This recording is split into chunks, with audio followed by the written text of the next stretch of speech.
এই মুনাফিকদের কারণে আজকে বাংলাদেশে এই অবস্থা সৃষ্টি হচ্ছে। কথা বলেন ঠিক না বেঠে? আপনাদের সকলকে অ্যালার্ট থাকতে হবে। বলুন, আমরা ওলি আল্লাহর মাজারে কি পূজা করি না জিয়ারত করি? একজন মানুষ বলতেছে আমরা যদি ক্ষমতা যেতে পারি এই দেশের মাজার সব ভেঙে ঘুরিয়ে দিতে হবে। আমার মোবাইল এখন আমি সেভ করে রাখছি।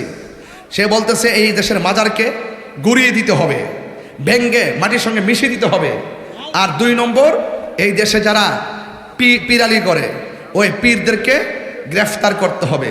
যেটা তওবা করবে তাকে মেয়াদ ভিত্তিক শাস্তি দিতে হবে, আর যেটা তওবা করবে না তাকে দিতে হবে। What is this? এটা কি? এভাবে কি ইসলাম চলতে পারে? আপনার সঙ্গে আমার মতাদর্শের ভিন্নতা হলে কি আপনি বাই করে দিবেন? এই কথাগুলো যখন তাহিরি হুজুর বলে তখন তাদের গায়ে কিছু অ্যালার্জির কারণ হয়ে যায়।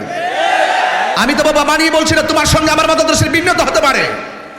তুমি যে মতবাদ কায়েম করতে চাও এই মতবাদের সঙ্গে বাংলাদেশের 49টা রাজনৈতিক দলের সঙ্গে আমাদের কোনো বিরোধ নাই। এই দেশে যারা রাজনীতি করে আরো 500 বছর করো, আমাদের ইন্টারেস্ট নাই।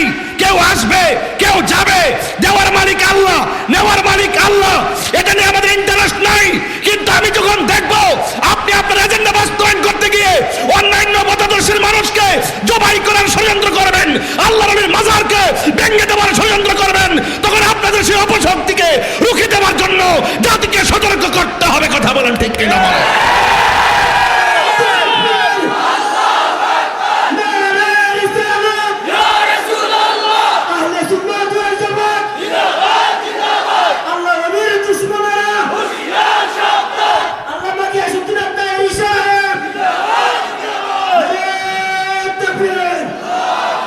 গতকাল এক মাহফিলে একজনকে জিজ্ঞেস করেছিলাম আপনার বয়স কত? সে আমাকে বলল হুজুর আমার বয়স প্রায় 70 আপ। আমি তারে জিজ্ঞেস করলাম এই 70 বছরে কোনো লাশ কবর থেকে তুললাম, মুসলমান লাশ কবর থেকে তুললে আগুন দিছে, আপনি কি দেখছেন? কয় না দেখি নাই। আর এক মাহফিলে প্রশ্ন করলাম যে আপনার বয়স কত? বলছে 100-র উপর, একদম মুরব্বী। জিজ্ঞেস করলাম আপনার 100 বছরের বয়সের ভিতরে আল্লাহর ওলিদের মাজার এইভাবে ভাঙচুর এবং অগ্নিসংযোগ করেছে, এগুলোকে আপনি দেখছেন? এই দেশে তো 90টা মাজার ভাঙছে। তখন সে বলছে যে না দেখি নাই। তো তাহলে আমরা এখন যা দেখছি নতুন কিছু দেখছি, তাই না? এই নতুন কিছু দেখার ভিতরে আমাদের ভিতরে ভীতি ঢুকেছে, এই নতুন কিছু দেখার ভিতরে আমাদের মধ্যে সন্দেহ সংশয় ঢুকেছে, এই নতুন কিছু দেখার মধ্যে আমাদের সন্দেহ হচ্ছে যে যারা এই দেশে আল্লাহর ওলির মাজার ভাঙতে চায়, যারা কবর থেকে লাশ তুলে মতাদর্শের ভিন্নতার কারণে আগুন ধরিয়ে দিতে চায়, তারা এই দেশের কেউ হতে পারে না। যদি এই দেশের হতো তাহলে এই দেশের মাটির প্রতি মায়া থাকতো, যদি এই দেশের হতো এই দেশের মানুষের প্রতি মায়া থাকতো, যদি এই দেশের হতো আল্লাহর ওলিদের প্রতি তাদের শ্রদ্ধা থাকতো, যদি এই দেশের হতো তাহলে তারা এই দেশের মানুষের প্রতি মমতা থাকতো। কথা বলেন ঠিক কিনা বলেন? এই দেশটা কি কারো কাছে লিজ দিছি? আমি একটাবার বলছি, বিশ্বের সব দেশের সঙ্গে আমাদের সম্পর্ক ভালো থাকবে, কিন্তু আমার দেশের ইঞ্চি ইঞ্চি মাটি নিয়ে যদি কেউ বাবুগিরি করে, দাদাগিরি করে, লাল চোখ তুলে তাকাই, সেই চোখ আমরা উপড়ে ফেলবো। যে কোনো দেশ হোক, যে কোনো রাষ্ট্র হোক, আমার দেশকে ভালোবাসা এটা আমাদের নৈতিক দায়িত্ব। কিন্তু আপনাকে আমাকে মাইনাস ফর্মুলায় আহলে সুন্নাত ওয়াল জামাতকে যে মাইনাস ফর্মুলার যে ছক আঁকা হয়েছে, আপনাদের মাথায় এগুলো ঢুকবে না। আপনাদেরকে 1 কাপ চা খাওয়াইলে আপনাদের সব ভুলে যান, আপনাদেরকে টাকা একটু দিলে 5,000 টাকা দিলে সব ভুলে যান। কিন্তু দিন শেষে যদি আমার মাজারের উপরে, আল্লাহর ওলিদের দরগার উপরে, আল্লাহর ওলিদের আদর্শের উপরে, আল্লাহর ওলিদের পক্ষে যারা আছে তাদের উপরে যখন হত্যা কিংবা নস্যাৎ করে দেওয়ার জন্য ষড়যন্ত্র আঁকবে, তখন আমরা কে কোন দল করে আমরা দেখব না। আমাদের সকলকে ঐক্যবদ্ধ হতে হবে। আহলুস সুন্নাত ওয়াল জামাত এই মুহূর্তে কি 1 না 2? আরো বড় করে 1 না 2? আমাদের মধ্যে আর কোনো ভাগাভাগি আছে? কোনো দলাদলি আছে? কেন্দ্র থেকে নির্দেশনা আসবে। আল্লাহর ওয়াস্তে বলি, এই পীর মাশায়েখরা, আপনাদের কখন ঘুম ভাঙবে? কখন খান কার কত বসে থাকবেন? ও আপনার মাজারের দিকে আক্রমণ করেন, এই জন্য ভাবতেছেন যে আরে বাংলা তো উঠটানা ভাঙছে, শাহপুরান রহমতুল্লাহ মাজারে না আক্রমণ করছে, আমারটা তো ঠিক আছে, এগুলো আর কত ভাববেন? সারা পৃথিবীর মানুষ আমরা যারা আছি, আমরা একটা সুন্নির একটা দেহের মতো, এক জায়গায় আঘাত লাগলে আরেক দাঁড়াইতে হবে, রুখে দাঁড়াতে হবে। আমরা মারামারি কাটাকাটি এগুলো পছন্দ করি না। আপনারা যেই ফর্মুলা শুরু করেছেন এই ফর্মুলা দিয়ে ধর্ম এবং দেশ চলতে পারে না। যদি আপনি যদি সুন্দর করে চলতে চান, কথাগুলো আবার উদ্দেশ্য হলো আপনাকে ওলি আল্লাহর কদমে আসতে হবে।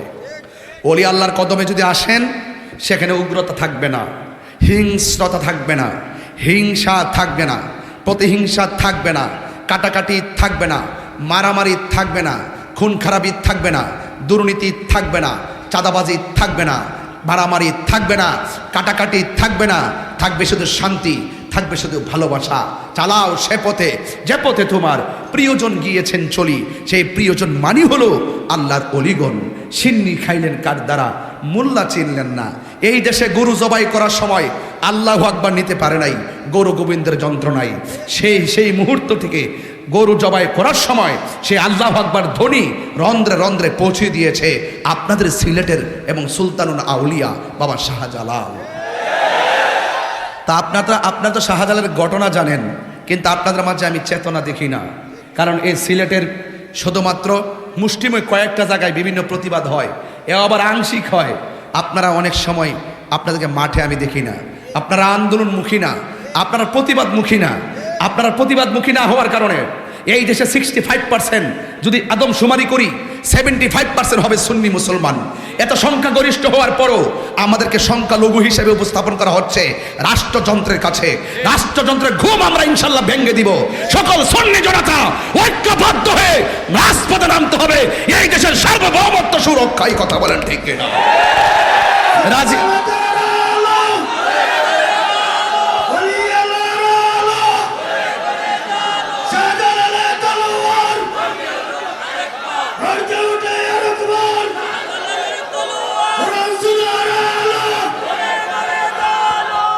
আমার কথায় কেউ রাজনৈতিক গন্ধ খুঁজবেন না। একজনে বলে যে হুজুর আপনি অমুকের মতো ওয়াজ করেন, আপনি অমুকের মতো ওয়াজ করেন। আমি বলছি যে কে কীভাবে ওয়াজ করে আমি জানি না, কিন্তু আমি আমার মতো কথা বলেন, ঠিক কিনা বলেন? এখন আমরা মুসলমান, ইসলাম কি মারামারি ধর্ম না শান্তির ধর্ম? আমি আমার জ্বালা থেকে অনেক কথা বলেছি।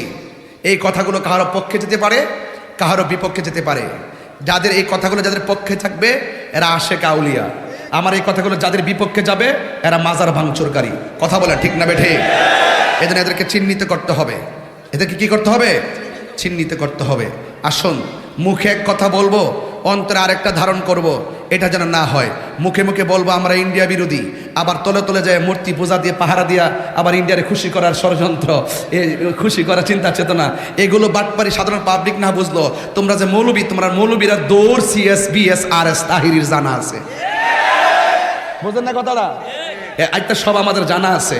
এই জন্য পরিষ্কার কথা, আল্লাহর ওলির দরবার। আজকে খাজা গরিবে নওয়াজের কথা কেন বলছি? খাজা গরিবে নওয়াজের মাজারকে তারা বিভিন্নভাবে উড়িয়ে দেওয়ার জন্য ষড়যন্ত্র করতেছে। আজকে আমাদের এই যে পার্শ্ববর্তী দেশে দেখেন, আই লাভ মোহাম্মদ সাল্লাল্লাহু আলাইহি সাল্লাম বলার কারণে তাদের উপরে স্টিম রোলার চালানো হয়েছে। আমাদের বাবরি মসজিদ ভেঙেছিল, আমরা দায়িত্বহীন কণ্ঠে প্রতিবাদ করেছি। মুসলমান, সারা পৃথিবীর মুসলমান একটা দেহের মতো। আপনারা আমার কথা কি রাগ করতেছেন? সুন্নি হইলে আশা করি রাগ করবেন না। আর মুনাফিক হলে আর কোনো কথা নাই। মুনাফিক হলে ওপেন আসো কথা বলবো, কিন্তু মুমিন হলে বুকে কোলাকুলি করব। আপনারা বলেন, আমরা কি মাজারে গিয়ে জিয়ারত করি না পূজা করি? জিয়ারত করা কি হারাম না সুন্নত? এই কথাগুলো আমাকে বুঝতে হবে, জানতে হবে, নিতে হবে। বলেন, জিয়ারত করা কি হারাম না সুন্নত? সুন্নত কার সুন্নত? বড় করে বলেন না। তো যেই ব্যক্তি নবীর সুন্নতকে বলে হারাম, সে কি করলো? মান কাযিবা আলাইয়া মুতাআম্মিদান ফালিয়াতাবাওয়া মাকআদাহু মিনান নার। যেই ব্যক্তি নবীর ব্যাপারে, নবী যা বলছে তার বিপরীতে হাদিস বর্ণনা করে, মিথ্যা বানায় মানুষদেরকে মনোরঞ্জন দেয়, সে যেন তার ঠিকানাটাকে জাহান্নামের মধ্যেই করে নিল। তাহলে আমরা কি আমাদের ঠিকানা জাহান্নাম চাই? তাহলে আবার আওয়াজ করে বলুন, জিয়ারত করা, আল্লাহর ওলির মাজার জিয়ারত করা, এটা কি হারাম না সুন্নত? এই তোমার ঠোঁট ললো না কেন? কি আশ্চর্য! তুমি কি ডাব্লিউদের দলে আসো নাকি? আবার ডাব্লিউর দলে আসো? বাটা মুখ খোলো না কেন? তোমার মার কবর জিয়ারত করতে চাইবা না? মা বাপের কবরকে জিয়ারত করা হারাম। জিয়ারত করা কি? জোরে বলো, সামনে বসছো না তুমি? জোরে বলেন, জিয়ারত করা কি? আরো বড় করে, জিয়ারত করা কি? জিয়ারত করা কি? জিয়ারত করা কি? যদি কেউ বলে হারাম, যদি কেউ বলে হারাম, কেউ যদি বলে জিয়ারত করা মানে পূজা করা, তো যারা বলছিল জিয়ারত করা মানে পূজা করা, এদেরকে সুজা বানায়া ওই পূজা মণ্ডপে পাঠিয়ে দিয়েছে।